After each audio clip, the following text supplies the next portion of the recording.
ভাই অমিতের জন্য একটা হাততালি চেয়ে নেব, অমিত চক্রবর্তীর জন্য।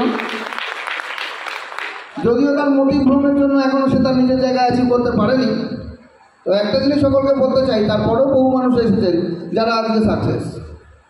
তো নিজেদের চিন্তাভাবনাকে ঠিক রাখতে হবে এবং টিমের লোককে নিয়ে আমাদের চলতে হবে।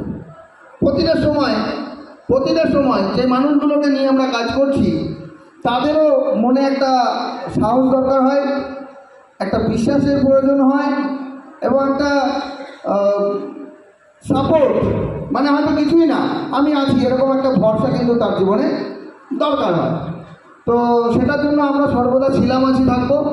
লিডারদের উদ্দেশ্যে আমার এটাই বলা, যারা দাঁড়িয়ে রয়েছেন, যারা আগের দিনে সেশন অ্যাটেন্ড করেছেন, হয়তো এটুকুন শুধু গত দিনের সেশন নয়, বিগত দিন থেকে যারা আমার সঙ্গে রয়েছেন, যারা কয়েক বছর ধরে আমার সাথে রয়েছেন, টপ লিডারশিপ, সেটা আমার রিলেশনের মধ্যে কেউ হোক বা রিলেশনের বাইরে কেউ হোক, আজকে আমরা একই ফ্যামিলি মেম্বার, মোদিকার টিম আমরা করবো চাই। সুতরাং আমরা একটা প্রত্যেকে একে অপরের কিন্তু আত্মীয়, আমরা টিম, আমরা